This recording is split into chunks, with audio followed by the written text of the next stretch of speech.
भारत माता की सबतै पहलम ते सारे बुजुर्गाना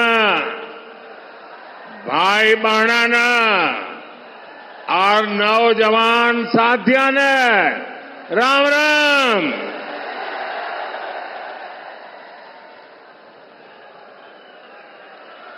मैं सबसे पहले तो आप सबकी क्षमा मांगना चाहता हूं, क्योंकि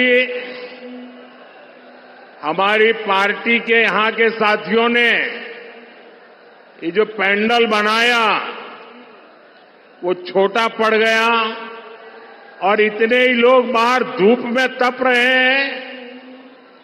जो लोग धूप में तप रहे हैं उनको जो असुविधा हुई इसके लिए मैं क्षमा मांगता हूं, लेकिन मैं आपको विश्वास दिलाता हूं आप ये जो तप कर रहे हैं ना, ये आपका तप बेकार नहीं जाने दूंगा, विकास करके लौटाऊंगा।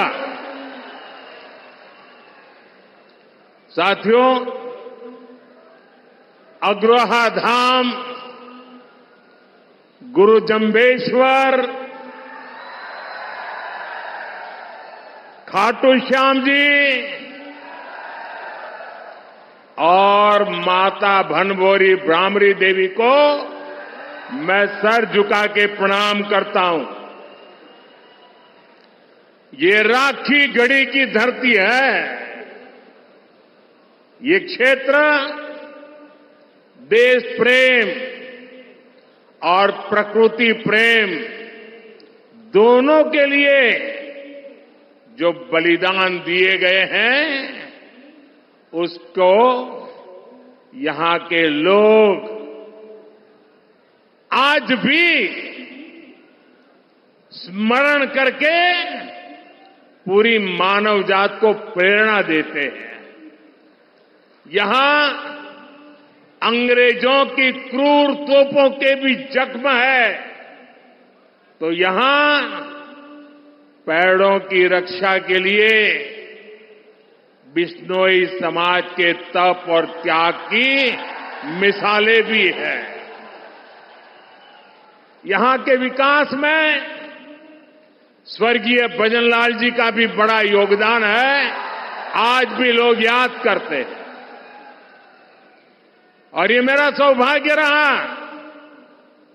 कि मुझे हरियाणा में काम करते हुए भजनलाल जी के काम को देखने का मौका मिला और चौधरी बंसीलाल जी के साथ काम करने का मौका मिला। और चौधरी बंसीलाल जी मुझे हमेशा कहते थे कि भाई देख, तेरा और मेरा विशेष नाता है। मैंने कहा क्या? और फिर वो मुझे महर्षि दयानंद जी के जीवन के विषय में बड़े भावुक होकर के बातें बताते थे। महर्षि दयानंद सरस्वती जी गुजरात में पैदा हुए, लेकिन जितनी जानकारियां मुझे नहीं थी उससे ज्यादा जानकारियां महर्षि दयानंद जी के विषय में चौधरी बंसीलाल जी से मैं सुना करता था और वो कहते कहते भावुक हो जाते थे। साथियों, मेरा सौभाग्य रहा है, हरियाणा ने मुझे बहुत कुछ दिया है, बहुत कुछ सिखाया है। मैं हरियाणा के विकास में योगदान देने वाली हर संतान को नमन करता हूं। आज सरदार भगत सिंह जी की जयंती पर भी मैं उन्हें श्रद्धा सुमन के साथ प्रणाम करता हूं। साथियों, हरियाणा की माताओं बहनों ने यहां एक नारा दिया है, महारा हरियाणा, नॉन स्टॉप हरियाणा। हरियाणा का विकास ऐसे ही नॉन स्टॉप चलते रहना चाहिए। इसलिए हरियाणा तीसरी बार भाजपा को मौका देने का मन पक्का कर चुका है। चारों तरफ से आवाज आ रही है, भरोसा दिल से, भाजपा फिर से, भरोसा दिल से, भरोसा दिल से। साथियों, जैसे जैसे वोटिंग की तारीख नजदीक आ रही है, कांग्रेस पस्त पड़ती जा रही है। कांग्रेस के नेता अब कहने लगे हैं कि हरियाणा में भी वही हाल होगा जो कांग्रेस का मध्य प्रदेश में हुआ था। एमपी और राजस्थान में पिछले चुनाव में इन्होंने झूठ का गुब्बारा खूब फुलाया, लेकिन जनता ने वोट की चोट देकर के उस गुब्बारे की हवा निकाल दी। अब हरियाणा में भी यही होने जा रहा है। साथियों, कांग्रेस का ये हाल इसलिए होता है क्योंकि कांग्रेस देश की सबसे धोखेबाज और बेईमान पार्टी है। आप पड़ोस में देख लीजिए, हिमाचल में क्या हाल करके रखा है। चुनाव के दौरान हिमाचल की जनता को इन्होंने क्या क्या झूठ बोला, आप कल्पना नहीं कर सकते। अब सरकार बनने के बाद कांग्रेस ने अपने वायदों से पल्ला झाड़ लिया है। जनता कांग्रेस से कह रही है, क्या हुआ तेरा वादा?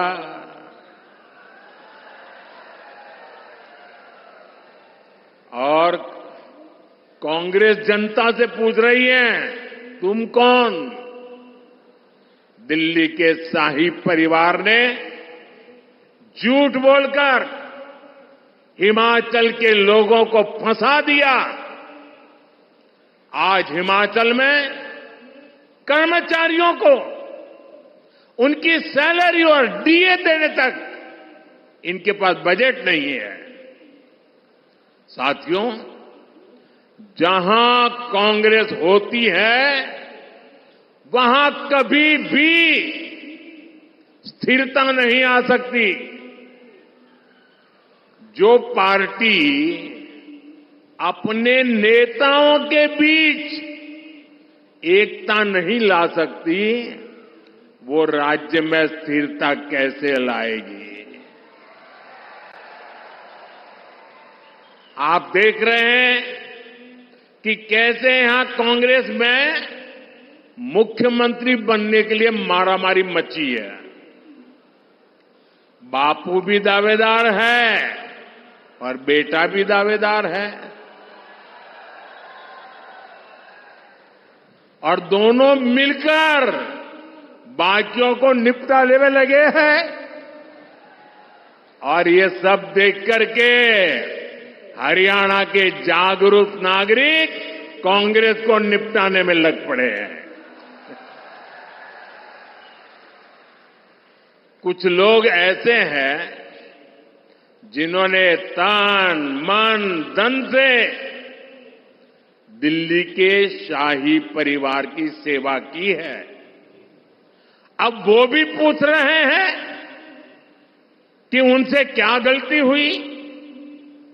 यहां कांग्रेस का हर गुट, हर सीट पर एक दूसरे को पटखनी देने में ही लगा हुआ है। साथियों, इस गुटबाजी के बीच कांग्रेस में दलितों और पिछड़ों के लिए दरवाजे एकदम बंद है। कांग्रेस जानती है कि दलित उसको वोट नहीं देता, इसलिए वो पूरे दलित समाज से नफरत करती है। आप खुद देखिए, कांग्रेस के राज में गोहाना में दलितों पर अत्याचार हुआ, कांग्रेस चुप रही। कांग्रेस के राज में मिर्चपुर कांड हुआ, कांग्रेस चुप रही। कांग्रेस के राज में दलित बेटियों के साथ अत्याचार हुआ, अन्याय हुआ, कांग्रेस चुप रही।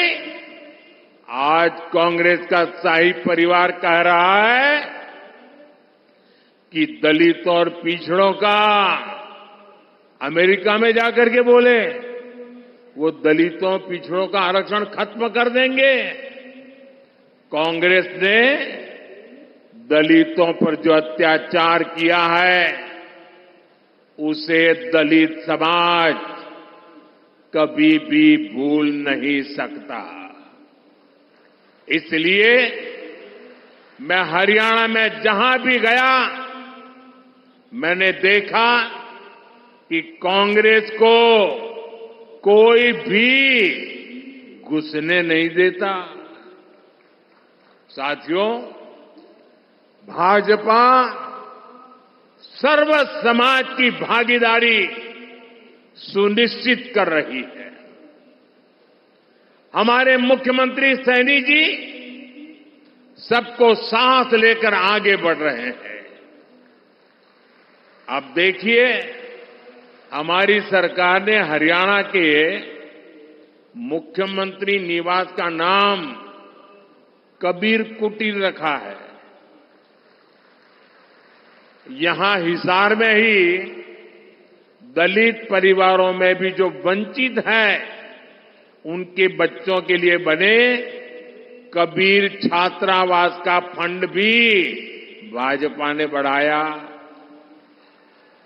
भाजपा सरकार वंचितों को सिर्फ सहारा देती है, इतना नहीं बल्कि उनके सपनों को उड़ान भी देती है।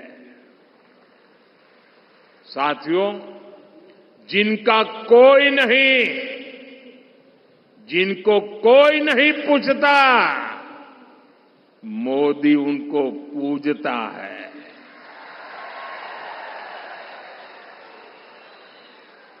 आज मुद्रा योजना से हरियाणा के लाखों लोगों को बिना गारंटी के लोन मिले हैं।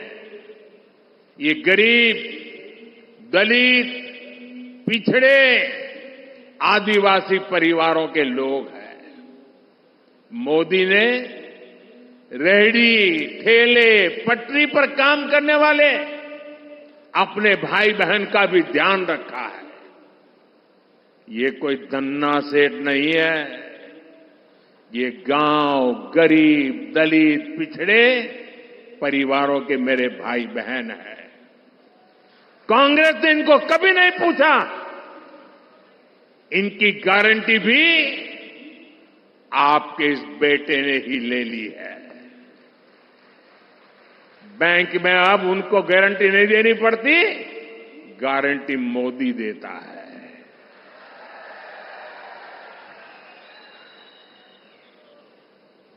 इनको भी पीएम स्वनिधि योजना से हजारों रुपए की मदद बिना गारंटी के बैंक से मिली है।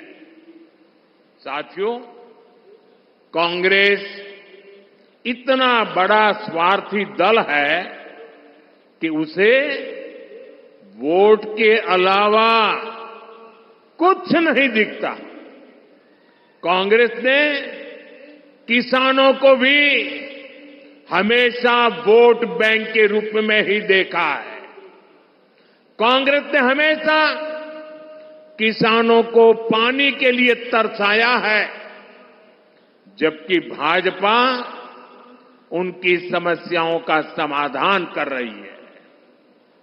मैं हिसार, सिरसा, भिवानी, फतेहाबाद के किसानों की समस्याओं को समझता हूं।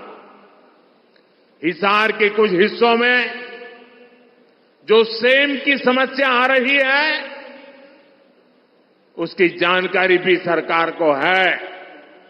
इसका समाधान करने के लिए भी सरकार बनने के बाद प्रयास तेज किए जाएंगे। साथियों, कांग्रेस यहां किसानों के लिए बड़ी बड़ी बातें करती है, लेकिन आपको भूलना नहीं है, हुड्डा जी सरकार तो 2 रुपये के मुआवजे वाली सरकार थी। हर किसान को याद है, ये 2 रुपया मुआवजे वाली सरकार। फर्क देखिए दोस्तों, ये भाजपा सरकार है जो बिना मांगे देश के 10 करोड़ से ज्यादा किसानों को पीएम सम्मान निधि हर वर्ष 6,000 रुपया सीधे उनके बैंक में खाते में जमा करती है, उनके सम्मान की चिंता करती है। और वो लोग 2 रुपये का मुआवजा, क्या हमारे हरियाणा के किसानों का अपमान करते समय आपको शर्म नहीं आई? ये सम्मानित किया जाता था। इसलिए मैं आज आप लोगों को हाथ जोड़ करके काम दे रहा हूं और मुझे विश्वास है आप इस काम को करने में कभी पीछे नहीं हटेंगे। जब भी कांग्रेस के लोग आपसे किसानों की बात करें, आप उनसे एक बात पूछोगे? जरा जोर से बोलिए ना, पूछोगे? जरा उनको पूछना कि आप जो हरियाणा में बड़ी बड़ी बातें करते हो, बड़ी बड़ी घोषणाएं कर देते हो, तारे तोड़ करके लाने की बातें कर रहे हो। अरे भाई, तुम्हारी कर्नाटका में सरकार है, तेलंगाना में सरकार है, हिमाचल में सरकार है, कुछ तो लागू करके दिखाओ। जरा इनको इतना पूछ लीजिए। ये यहां बातें करते हैं और वहां लागू नहीं करते हैं। कर्नाटका में इनकी सरकार है, वहां कांग्रेस सरकार के बनने के बाद सैकड़ों किसान आत्महत्या कर चुके हैं। सच्चाई यही है कि कांग्रेस देश के किसानों के जान की दुश्मन है। वो सिर्फ किसानों को झूठ बोल सकती है। यहां कांग्रेस ने एमएसपी पर भी आपसे सिर्फ झूठ बोला है। सच्चाई यह है कि यहां भाजपा की सरकार 24 फसलों को एमएसपी पर खरीद रही है, जबकि कांग्रेस शासित राज्यों में इक्का दुक्का फसलें ही एमएसपी पर खरीदी जाती है। आप मुझे बताइए, ऐसी धोखेबाज कांग्रेस पर क्या हमारे किसान भरोसा कर सकते हैं क्या? हाथ ऊपर नहीं, मुंह से बोलिए। भरोसा कर सकते हैं क्या? साथियों, हरियाणा का भरोसा तो भाजपा पर ही है। बीते 1 दशक में भाजपा ने यहां विकास को नई गति दी है। यहां चारों तरफ चौड़ी सड़कों का जाल बिछाया गया है। आज 5 जोड़ी वंदे भारत ट्रेनें ये मेरे हरियाणा में चलती है। हिसार से रोहतक जाने के लिए हंसी हिसार रोहतक लेन लाइन शुरू कर दी गई है। इससे हिसार से रोहतक पहुंचने के लिए समय आधा हो गया है। साथियों, ये क्षेत्र अब एक बड़ा व्यापारिक केंद्र बनने की तरफ कदम बढ़ा चुका है।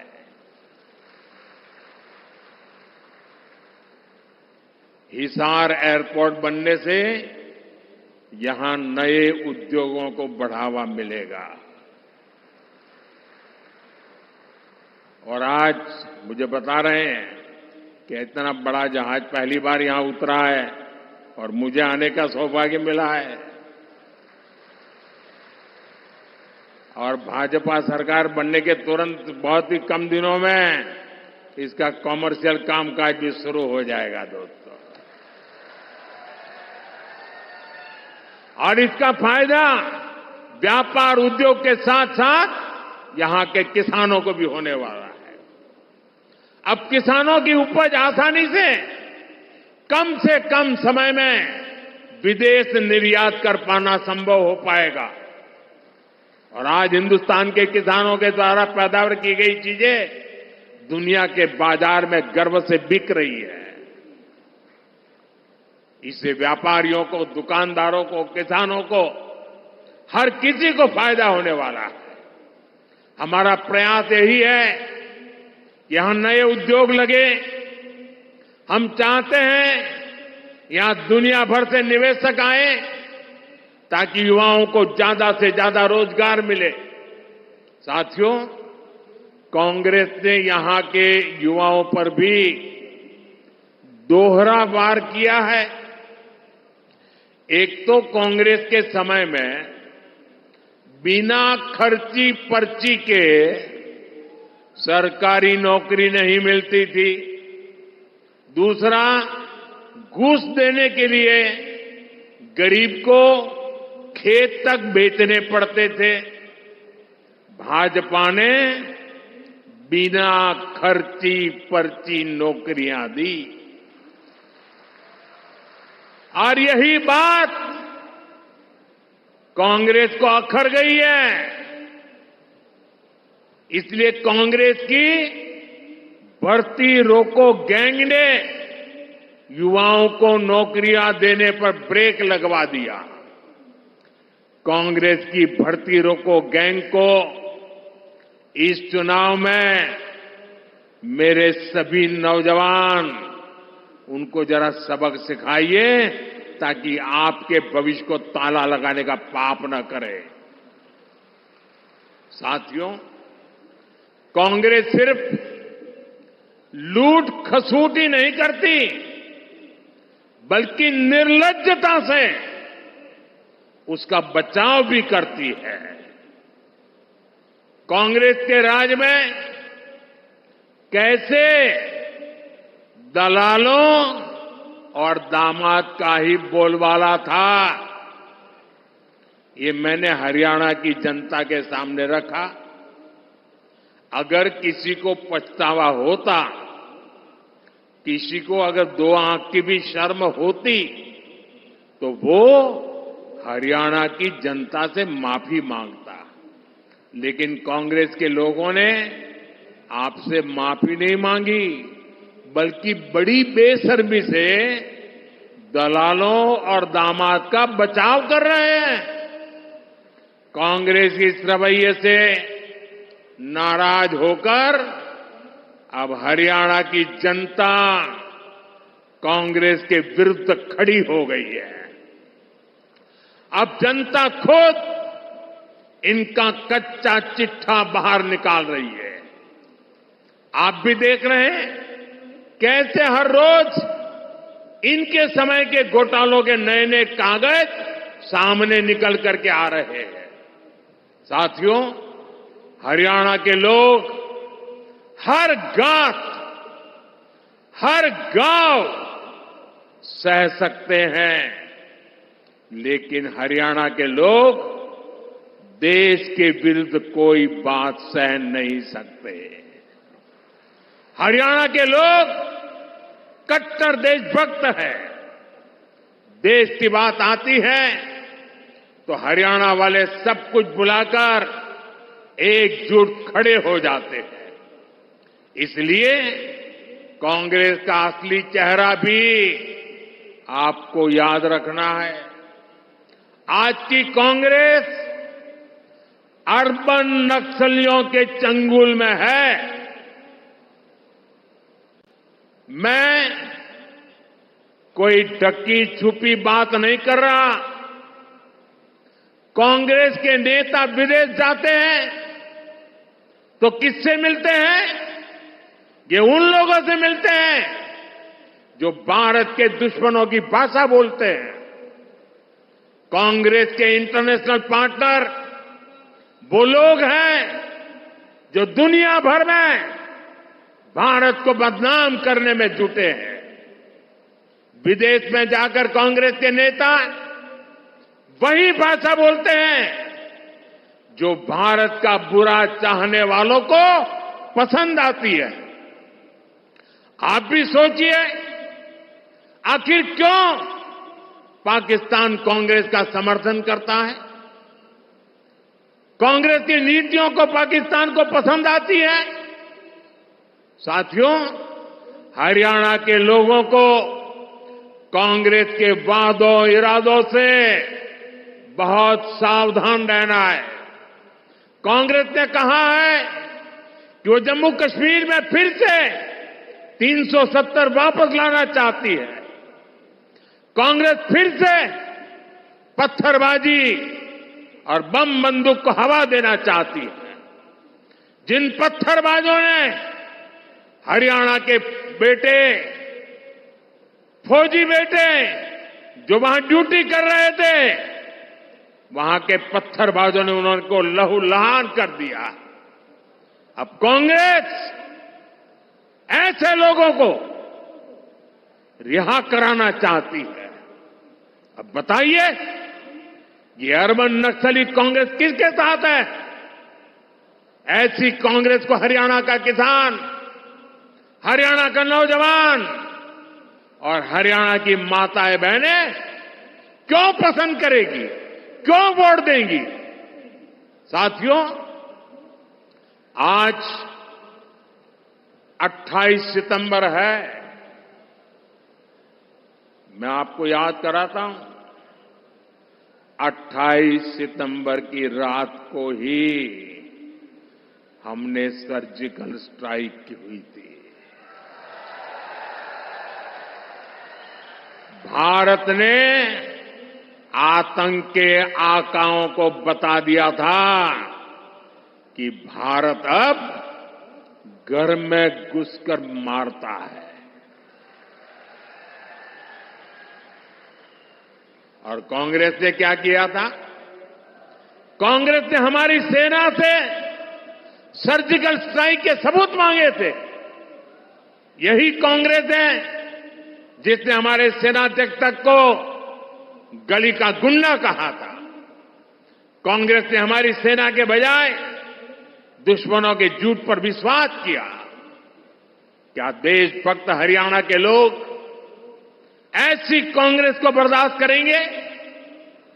साथियों, यही कांग्रेस है जिसने दशकों तक हमारे फौजी परिवारों को 1 रैंक 1 पेंशन नहीं दी। कांग्रेस सिर्फ 500 करोड़ रुपए दिखाकर झूठ बोलती थी कि 1 रैंक 1 पेंशन लागू करेगी। मैंने हरियाणा के रेवाड़ी से अपने सभी फौजी परिवारों को गारंटी दी थी कि प्रधानमंत्री बनते ही ओआरओपी लागू करूंगा। हमारी सरकार ओआरओपी 1 रैंक 1 पेंशन के 1,20,000 करोड़ रुपए से ज्यादा पूर्व फौजियों को दे चुकी है।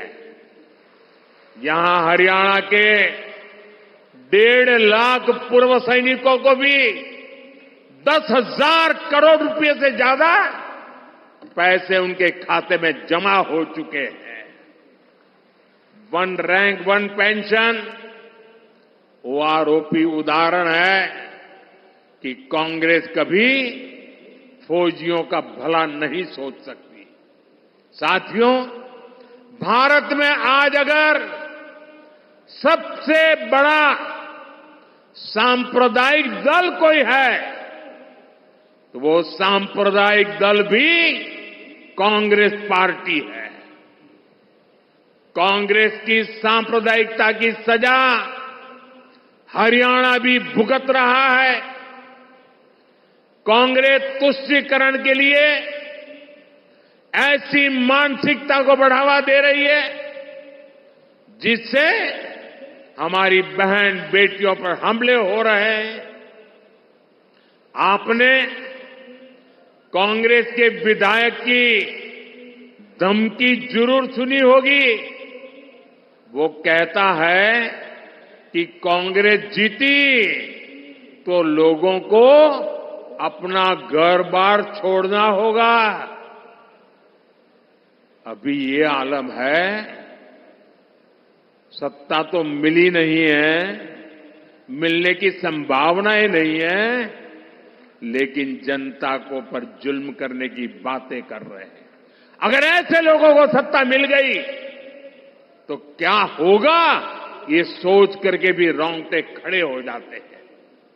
इसलिए हरियाणा के हर वोटर से मैं कहूंगा कि जब भी वोट डालने जाना तो ऐसी धमकियों को जरूर याद रखना।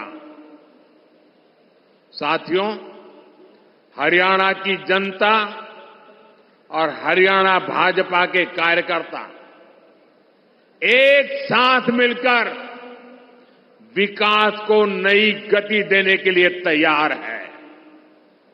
ये मेरा सौभाग्य है कि मुझे बूथ स्तर के भाजपा कार्यकर्ताओं से पिछले दिनों उन सब से बातचीत करने का अवसर मिला। 2 दिन पहले अनेक साथियों से मेरी चर्चा हुई। उनका आत्मविश्वास देखकर मेरा विश्वास और ज्यादा बढ़ गया है। मैं हरियाणा के सभी भाजपा कार्यकर्ताओं से भी कहूंगा, हरियाणा हांगे का प्रदेश है, पूरा हांगा ला दियो।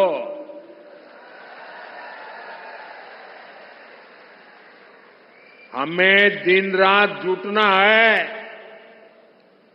बूथ तक के सारे साथी लाने पड़ेंगे। इनके सारी कसर काट दियोगे। साथियों, चुनाव लोकतंत्र का इतना बड़ा उत्सव है, इसमें सभी कार्यकर्ताओं का साथ आना जरूरी है। सभी ने मना के साथ ला लियो, तीसरी बार फिर सरकार बनानी है।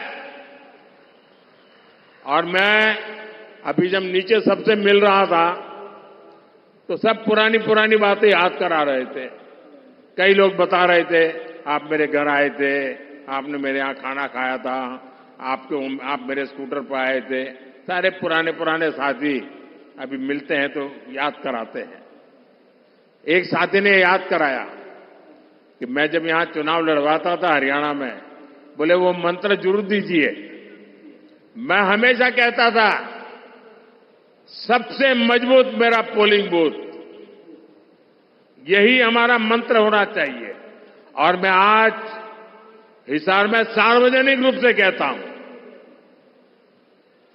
मैं हर भाजपा समर्थक को, हर भाजपा कार्यकर्ता को कहूंगा कि आप कागज पे 5 परिवार के नाम लिख दीजिए और तय कीजिए कि इन 5 परिवारों के सबके वोट पड़ेंगे और भाजपा के कमल पर ही बटन दबेगा। अगर एक एक कार्यकर्ता 5 परिवार की चिंता कर ले आने वाले 5 दिन 6 दिन, मैं पक्का मानता हूं हरियाणा में पुराने सारे रिकॉर्ड टूट जाएंगे।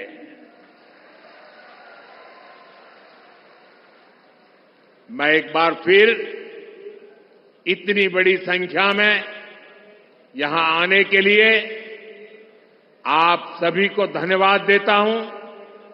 हमारे सभी उम्मीदवारों से मेरा आग्रह है, जरा आगे आ जाएं।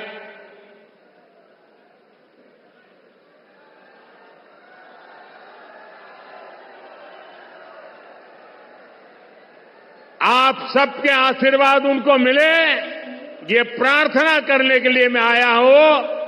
मेरे साथ बोलिए, भारत माता की, भारत माता की, भारत माता की। बहुत बहुत धन्यवाद।